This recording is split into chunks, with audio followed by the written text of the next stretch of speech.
Dalam beberapa hari terakhir, muncul ketertarikan dari Inter Milan bersama AS Roma, Napoli, dan AC Milan terhadap gelandang Venezia FC, Issa Doumbia. Pemain ini menjadi salah satu kejutan paling menyenangkan di kompetisi Serie B. Profilnya menarik karena usia muda, kelahiran 2003, postur fisik 187 cm, serta kemampuan teknik yang terbukti dengan catatan 6 gol dan 4 assist. Selain itu, statusnya sebagai pemain Italia, tim nasional U21 membuatnya ideal untuk kebutuhan daftar pemain dengan biaya yang tidak terlalu tinggi. Semua faktor ini menjadikannya sebagai investasi yang menjanjikan. Ketertarikan terhadap Doumbia juga datang dari luar Italia. Sporting CP, menurut laporan Record, tengah mempertimbangkan pemain tersebut untuk memperkuat lini tengah mereka musim depan.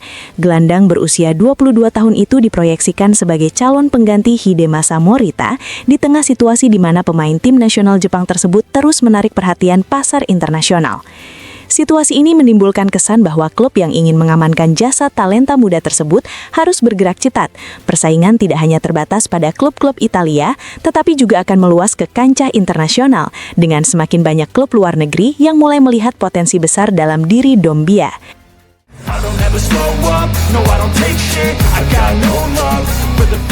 Dengan Yann Sommer yang diperkirakan akan meninggalkan Inter Milan pada akhir musim karena kontraknya habis, kecuali jika bertahan sebagai cadangan, klub terus bergerak untuk memberikan penjaga gawang baru bagi Christian Cifu. Dari Prancis, tepatnya laporan media sportif, muncul kembali nama Robin Riser, kiper RC Lens yang masih terikat kontrak hingga 2030 dan nilai pasarnya terus meningkat berkat performa impresif musim ini. Target utama Inter tetap Guglielmo Vicario, yang saat ini bermain untuk Tottenham Hotspur. Namun, kedatangan Roberto De Zerbi di kursi pelatih Spurs berpotensi menghambat transfer tersebut pada musim panas ini, kecuali terjadi kemungkinan mengejutkan berupa degradasi. Jika situasi itu terjadi, maka Riser bisa menjadi target konkret bagi Inter. Minat terhadap Riser tidak hanya datang dari Italia. Namanya juga telah dikaitkan dengan Newcastle United, Tottenham Hotspur, dan Olympique de Marseille.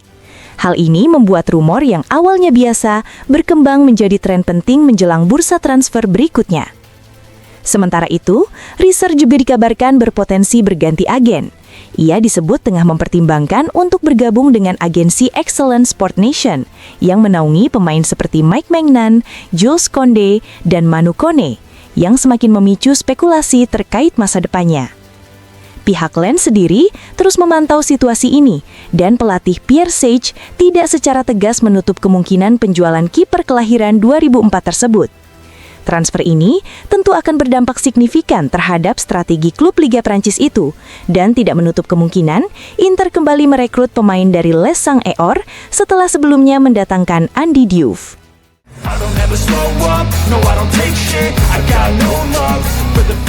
Dalam upaya mencari tambahan kekuatan di lini belakang, manajemen Inter Milan terus memantau profil Joel Ordonez, bek asal Ekuador kelahiran 2004 yang menunjukkan perkembangan pesat bersama klub Brugge. Menurut laporan Wallfoot, pemain tersebut bahkan berada di puncak daftar incaran klub asal Milan itu, yang menilai dirinya sebagai sosok ideal untuk menambah kesegaran dan kekuatan fisik di sektor pertahanan. Ordonez juga telah membuktikan kualitasnya di level internasional dengan penampilan impresif di UEFA Champions League. Dengan tinggi hampir 1,90 meter, ia dikenal memiliki fisik yang kuat serta kemampuan berkontribusi dalam serangan, terbukti dari sejumlah gol yang telah dicetaknya. Tak heran jika sejumlah klub top Eropa turut memantau perkembangannya. Namun, upaya Inter untuk merekrut pemain tersebut diperkirakan tidak akan mudah. Klub Brugge tetap teguh pada pendiriannya dan sebelumnya telah menolak tawaran sekitar 30 juta euro pada bursa transfer Januari lalu. Kini, klub Belgia itu dikabarkan meminta harga lebih tinggi, yakni di kisaran 35 hingga 40 juta euro. Jika angka tersebut terpenuhi, maka transfer tersebut akan menjadi penjualan terbesar dalam sejarah klub. Bagi Inter, ini akan menjadi investasi besar dalam upaya mengungguli para pesaing. Di sisi lain, pihak klub berharap pembicaraan terkait Aleksandar Stankovic dapat membuka jalur negosiasi yang menguntungkan. Hubungan baik antara kedua klub dinilai bisa menjadi faktor pendukung, meskipun Inter tetap berhati-hati di tengah meningkatnya minat internasional terhadap Ordonez.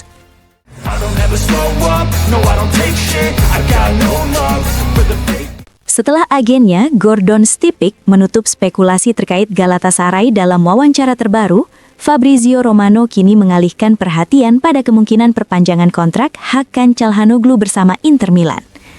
Gelandang kelahiran 1994 tersebut saat ini masih terikat kontrak hingga 2027 dan disebut merasa sangat nyaman bersama klub. Sebelumnya, Galatasaray sempat mempertimbangkan untuk mendatangkannya pada musim panas lalu, namun tidak pernah terjadi negosiasi konkret karena perbedaan besar antara tawaran dari Istanbul dan permintaan pihak Inter yang membuat pembicaraan tidak berkembang. Dalam beberapa pekan terakhir, situasi Çalhanoğlu semakin positif setelah ia menunjukkan performa tinggi sebagai pengatur permainan di bawah arahan Christian Chivu. Salah satu momen penting adalah gol yang dicetaknya ke gawang AS Roma yang mengubah jalannya pertandingan di San Siro pada laga Paskah yang dimenangkan Inter dengan skor 5-2. Kini, perhatian tertuju pada bagaimana proses pembicaraan kontrak baru akan berlanjut. Pernyataan dari sang agen dinilai menjadi sinyal positif yang dapat membantu langkah Inter dalam mengamankan masa depan Çalhanoğlu di klub.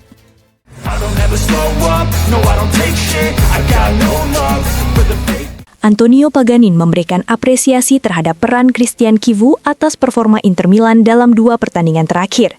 Dalam wawancara bersama TMW Radio, ia menilai kepemimpinan Chivu sangat krusial dalam membawa tim bangkit. Paganin menyoroti bahwa sebelumnya sempat muncul keraguan terkait dampak pasca pertandingan internasional terhadap pemain Italia.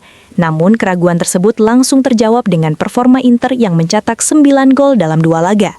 Ia menilai setiap klub memiliki fase di mana pemain membutuhkan waktu untuk memulihkan kondisi, namun kunci keberhasilan terletak pada kemampuan untuk kembali meningkatkan performa pada momen penting. Menurutnya, Inter mampu memanfaatkan 2 pertandingan krusial sebagai titik balik dengan tampil dominan dan mengatasi lawan secara meyakinkan.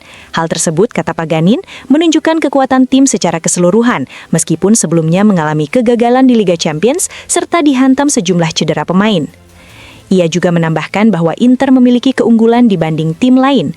Hal ini diperkuat oleh performa Como 1907 pada laga hari Minggu, di mana meski kebobolan 8 gol dalam 2 pertemuan melawan Inter, tidak ada tim lain yang mampu mencetak gol sebanyak itu ke gawang salah satu pertahanan terbaik di Liga. Paganin menilai kekuatan Inter berasal dari kualitas skuad yang dibangun secara konsisten selama bertahun-tahun. Ia juga memuji manajemen klub yang dinilai berhasil menjusun tim dengan baik, meskipun menghadapi keterbatasan ekonomi. Menurutnya, mampu bertahan di level tinggi dalam kondisi tersebut merupakan sebuah pencapaian luar biasa dan menjadi alasan untuk merasa bangga atas apa yang telah dicapai klub saat ini.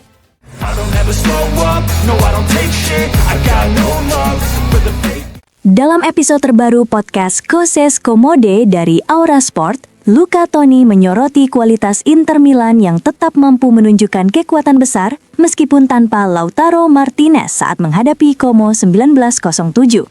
Toni menyebut Inter telah membuktikan diri sebagai tim terkuat. Ia menilai Como sempat tampil sangat baik dan unggul 2-0, situasi yang menurutnya bisa membuat banyak tim menyerah. Namun, Inter justru mampu bangkit berkat kekuatan mental dan kualitas pemainnya. Ia juga menekankan bahwa Inter menunjukkan konsistensi tinggi dengan tetap meraih kemenangan meski tidak selalu bermain baik, sesuatu yang menjadi ciri tim besar. Ia turut menyinggung kondisi Napoli yang kehilangan banyak poin akibat cedera pemain. Meski demikian, ia menilai situasi tersebut juga membawa dampak positif dengan hadirnya pemain penting, termasuk kedatangan Rasmus Højlund yang tidak akan terjadi tanpa cedera Romelu Lukaku. Mantan penyerang Palermo itu juga mengkritik perubahan narasi terhadap Marcus Thuram. Ia menilai sebelumnya Thuram sempat dianggap sebagai pemain yang tidak lagi berkualitas dan layak dilepas. Namun, dalam pertandingan melawan Como, Thuram justru menjadi penentu kemenangan dengan gol penting yang menghidupkan kembali permainan Inter. Toni menegaskan bahwa jika ingin membangun Inter yang mampu bersaing di 4 besar Liga Champions, pemain seperti Thuram tidak boleh dilepas. Selain itu, ia juga memberikan pandangannya tentang Pio Esposito. Menurutnya, wajar jika pemain muda tersebut mendapat kritik, namun ia memuji kemampuannya dalam merespons tekanan dengan baik. Ia menambahkan bahwa tekanan adalah bagian dari bermain di klub besar seperti Inter, di mana selalu ada sorotan terhadap performa pemain. Toni juga menilai Esposito menunjukkan sikap positif dalam menghadapi situasi tersebut, meski untuk saat ini masih terlalu dini baginya untuk memimpin lini serang tim dengan peran yang lebih tepat sebagai penyerang ketiga yang tetap mendapatkan waktu bermain.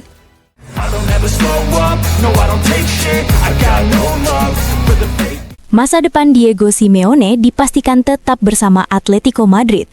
Pelatih asal Argentina tersebut akan terus melanjutkan kebersamaannya dengan Los Colchoneros hingga musim 2026-27, yang sekaligus menjadi musim ke-15 kerjasama antara kedua pihak. Sebelumnya, Simeone memang telah memiliki kontrak yang berlaku hingga musim depan, namun terdapat klausul yang memungkinkan perpisahan dari kedua belah pihak. Kini, situasi tersebut berubah setelah kesepakatan baru dicapai.